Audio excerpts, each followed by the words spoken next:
Hey everybody, my name is Mark, and today I'd like to talk to you about the Rike Cybertrix.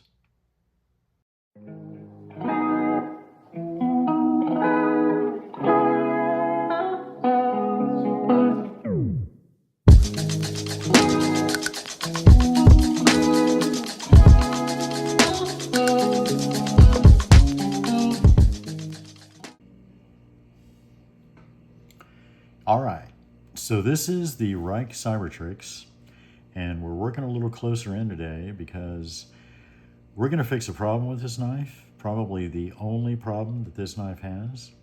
And to do that, we're going to take it down. So we're going to start now. I'm going to show you how I take this knife down. I've only seen one other video that shows takedown on this knife, and he found the same kind of surprise that I found, and it was really disconcerting when it happened. Basically what happens with this knife, and I'm going to explain this as I go because it wasn't explained very well in the other video that I watched, but if you have this knife and you want to upgrade this knife the way that we're going to, it's kind of important. So basically this whole backspacer clips in. It has like a little springy part here that's like a bunch of relief cuts. So it turns the bottom half of this into kind of a spring, and it just wraps around some of the internal pins and stuff inside the liners when they come together. And so to take this down, you basically take anything. I've got a different pick that actually works a little better than this, but it's kind of misplaced right now.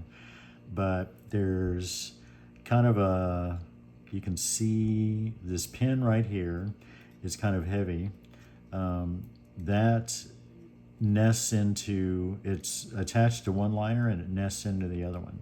So it kind of holds everything together. So what I do is I take a pick and I'll insert it, and I'll use that pin as leverage to get this backspacer started.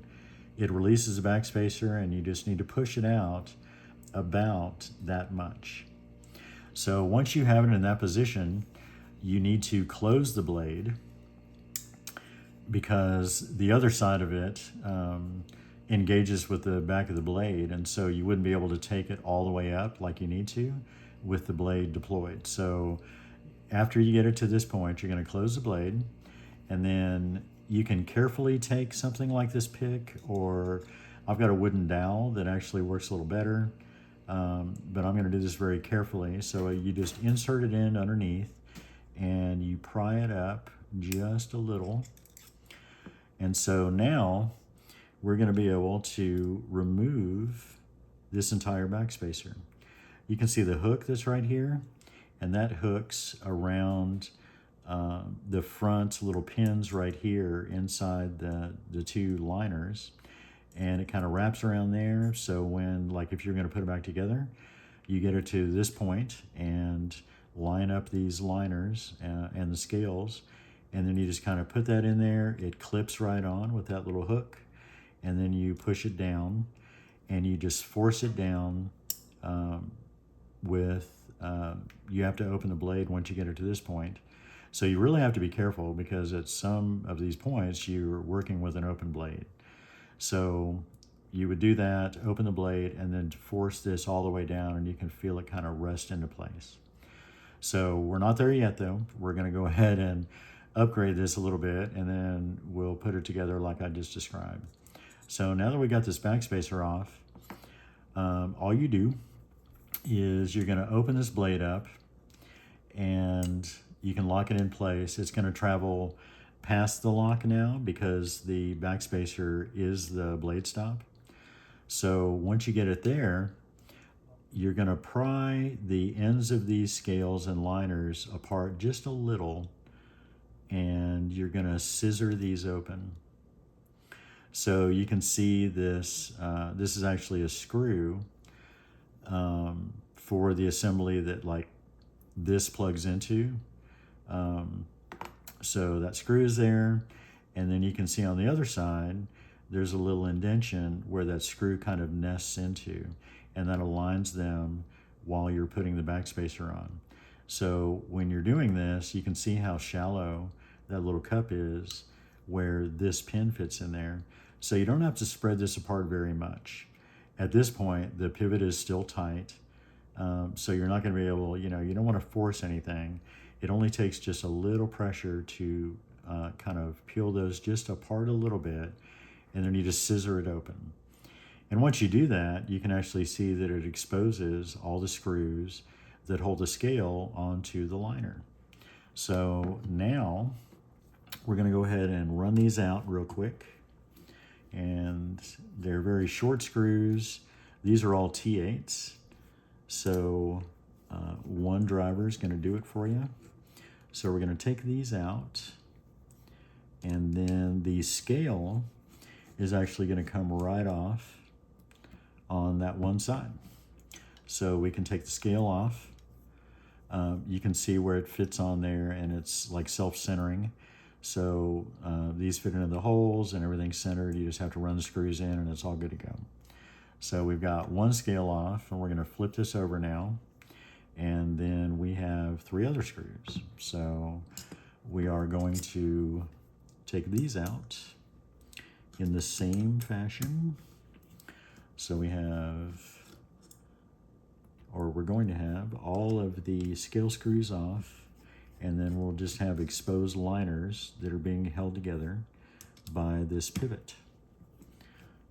So once we get it to this point, we're going to drop this other scale off, which just pops right off.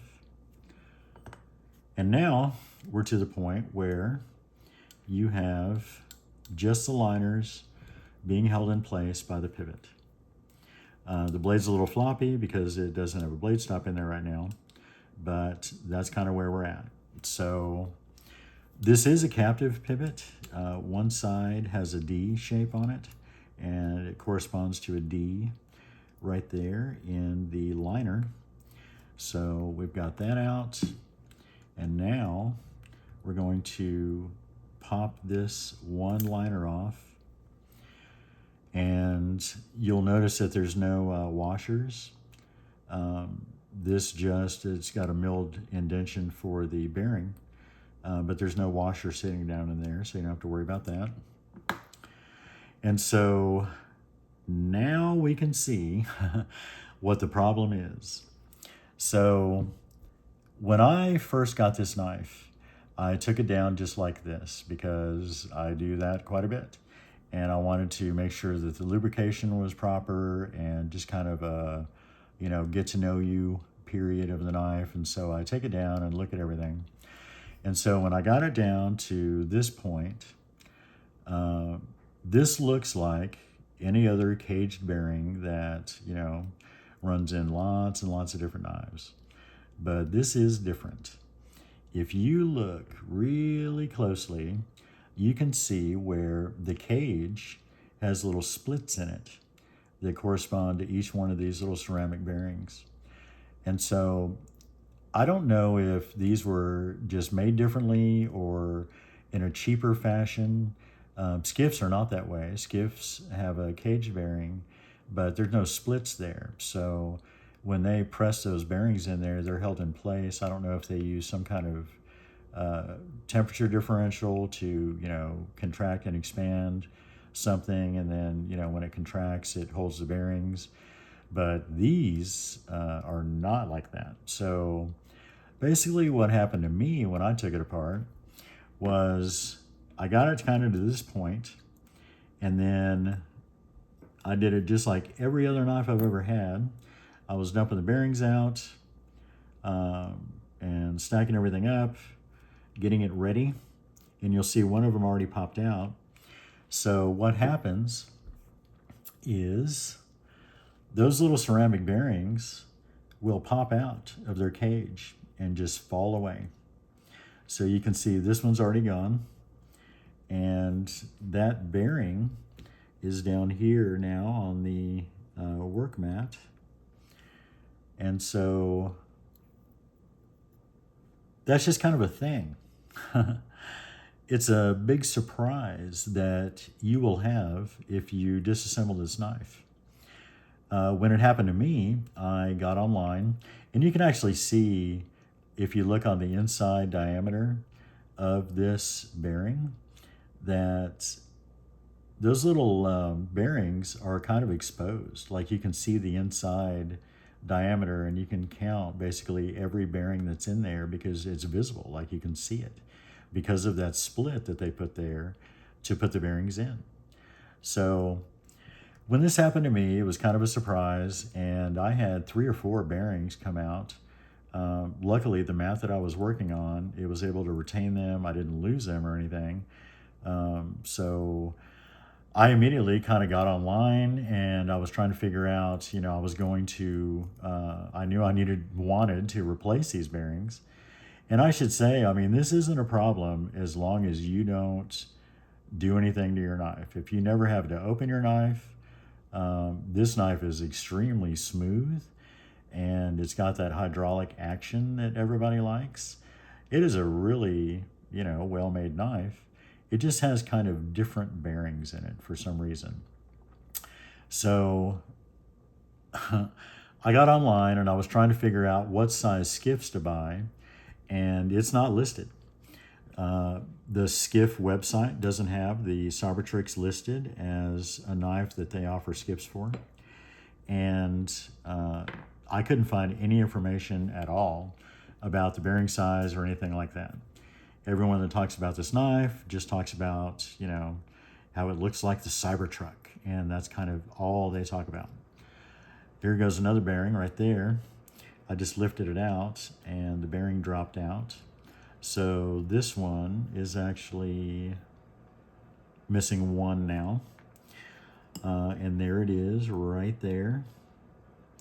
So it was pretty disconcerting. I didn't know what to do, so I just put it all back together with needle tweezers, and I couldn't find. So I should say, Skiff offers, or used to offer, and they do now again for the first time in a while, this little card. So this is kind of invaluable, right? You could measure these actual balls. You don't measure the cage thickness because that's not going to do any good. So you could get a set of calipers, and you could measure these little ceramic balls, and that would be the bearing height. And then you could take the pivot out, and you could insert the pivot in one of these holes in the center. And this one happens to be a 6mm. But I didn't have this card, and Skiff was out of stock of this card for months. This video that I'm making now was planned months ago. I was just waiting to try and find either a used one or see if I could contact someone online that would loan me one. I really needed to get some bearings for this, because just knowing that these bearings will fall apart at any time if you take it apart, I couldn't deal with that. So I knew I needed skiffs. So I finally got one of these, measured these. We know that the pivot is 6mm, and when you take your skiff or your bearing and you put it in each one of these slots, you can see which one. It's just kind of a real simple no-go gauge. So this one is 1/16 bearing, and that's the thickness of the bearing itself. So I got one of those, found out the bearings that I needed, and ordered the bearings. So 6mm by 1/16. That's what this knife needs. So now I can get rid of these terrible, faulty, seemingly cheaply made bearings. This must have been a problem in the factory. There goes another bearing. When I picked this up, it just fell out. So now I'm have 3 little loose bearings over here. When they were building this knife, this had to be kind of a factor out on the shop floor. I don't see how it couldn't be, because I'm not handling these roughly at all. All I did was gently set them down on a working mat, and the bearings are just falling out all over the place. So it's kind of a joke. but we are getting ready to fix it. So I'm going to set those aside, and they're going to roll all over the place, and I'll probably trip later and break my neck. So now we have the real skiff bearings that are not going to fall apart. And you can see that when you look at a genuine skiff bearing, the inside diameter is solid. And so is the outside. There is no little line or relief that they had to cut to get these bearings in there. Skiff just does it, with black magic or however they do it. These are not going to come out or roll across the floor or anything like that. So that's a great thing. So now we're going to reassemble this. This knife has already been gone through back when I found this problem. So I had oiled it and all that stuff. So really the only thing we're going to do now to get this knife back together is just oil these brand new bearings. So I'm going to do that now. And this is how I do that. So you see a lot of people use these little needle tip oilers online, and they are handy to have, but whenever I see them use them, they basically just, take the needle and apply the oil, and they're saying, just apply a drop or whatever. This thing puts out ginormous drops. So if you use this to apply it that way, you're really probably over oiling your knife, because the drops that this thing will deposit on your knife are gigantic. And when I first got this, I tried to do it that way, but even small drops, around a bearing surface or, anywhere near the pivot, I would just have oil, and I'm careful. Now, when I do it, I actually use one of these. So this is a little swab that's made to clean out like charging ports on your phone, or swab the little speaker, holes on your phone. It's got the smallest little kind of Q-tip at the end of it, and it's secure. It's not going to fall off or anything. And so whenever, like I'm doing the bearings like this now, because I like to work the oil into the cage and around the bearings themselves. But if I was doing like just the race area, or, on the blade itself, where I was doing that, where the bearing sits, or if I was oiling the detent ball hole or a detent track or something like that, or the shaft of this pivot, basically I would use that needle applicator and I would put it on this swab, and then I would just, use the swab itself to rub a little oil on there. And that is all that you need, in my opinion. These knives don't have a little oil tank on the side. Like, they need very little oil to work. And so that's the way I do it. So now I've got one bearing in here. I'm going to go ahead and put the pivot in. And like I said, this is a captive pivot, so there is a D shape on the pivot itself that's going to correspond to the other side of the liner. And just to make sure that I've got the D in the correct position on the pivot when I put it in, you want to kind of get it close. So when you put this on, the blade's going to be there in the other bearing, and it's kind of hard to turn the pivot. So it's good to start it off like in a close position. And so that's pretty close. So now I'm going to put the blade in here. And this blade is going to sit just like this. And like I said, this has already been kind of oiled. And you can see a little residual oil sitting in that well for the bearing.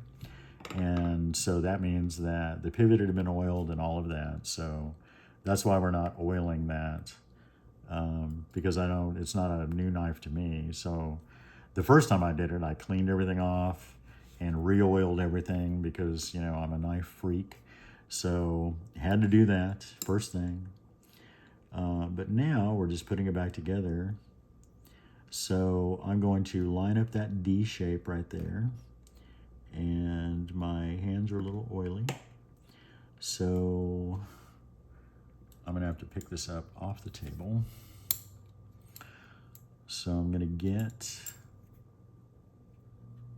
this compressed into the lock bar, and then I'm going to line up that D, and I'm gonna put that in there. And it should just pop right in there.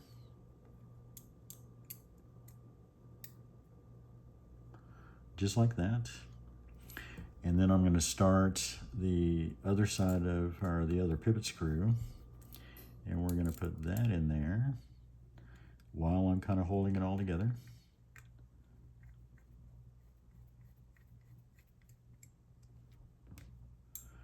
And so now the blade is captured and I've got the bearings in there.